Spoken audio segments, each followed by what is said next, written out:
विया यानी कि वोडाफोन आइडिया के शीर्ष अधिकारियों ने यह संकेत दिया है कि तीनों ही प्राइवेट दूरसंचार कंपनियों में से वोडाफोन आइडिया पहली कंपनी होगी जो अपने प्लान्स की कीमतों में बढ़ोतरी करेगा। वोडाफोन आइडिया के मुख्य कार्यकारी अधिकारी रविंद्र टक्कर ने एक बयान में कहा था कि वीआई अपने प्लान्स की कीमतों को बढ़ाने से पीछे नहीं हटेगा और टैरिफ हाइक में वोडाफोन आइडिया पहला स्टेप लेने में कतराएगा नहीं। इस पर विश्लेषकों का मानना है कि कैश ट्रैप वाली वोडाफोन आइडिया कंपनी अगर अपने प्लान्स की कीमतों में बढ़ोतरी करता है तो वोडाफोन आइडिया को ग्राहकों को खोने का एक बड़ा जोखिम उठाना पड़ सकता है। आपको बता दें कि पिछले कुछ तिमाहियों से लगातार वोडाफोन आइडिया अपने ग्राहकों को खो रही है, जबकि रिलायंस जियो और भारती एयरटेल लगातार ग्राहक जोड़ रहे हैं। ट्राई के आंकड़ों के मुताबिक अगस्त महीने में वोडाफोन आइडिया ने करीब 1.2 मिलियन ग्राहकों को खो दिया था। यह 10वां लगातार महीना था जब वोडाफोन आइडिया ने अपने ग्राहकों को खोया, लेकिन पिछले महीनों के मुकाबले यह कम था।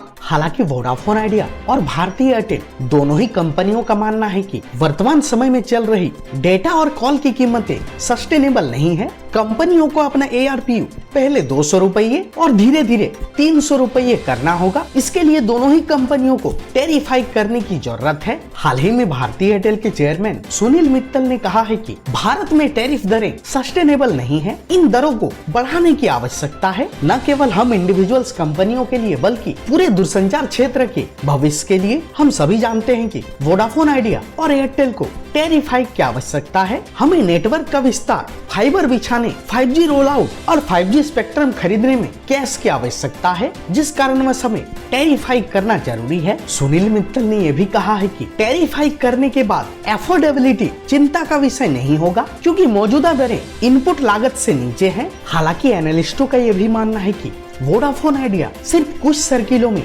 अपने टैरिफ्स की वृद्धि कर सकता है, जहां कंपनी को 4G के ग्राहक ज्यादा हैं और जिन जगहों पे कंपनियां ज्यादा ग्राहक नहीं खोया है, वोडाफोन आइडिया एक पैन इंडिया हाइक नहीं करेगा। हालांकि हालिया रिपोर्ट में ये भी पता चला है कि वोडाफोन आइडिया तीनों ही कंपनियों में से सबसे ज्यादा 4G ग्राहक भी जोड़ा है। टेलीकॉम एनालिस्टों का ये भी मानना है कि अगर वोडाफोन आइडिया अपने नेटवर्क के इंफ्रास्ट्रक्चर और सर्विसेज में इम्प्रूवमेंट नहीं करते हैं तो ग्राहकों का लॉस वैसे भी हो रहा है। बहरहाल कुल मिलाकर देखा जाए तो वोडाफोन आइडिया के लिए टैरिफ हाइक जरूरी है।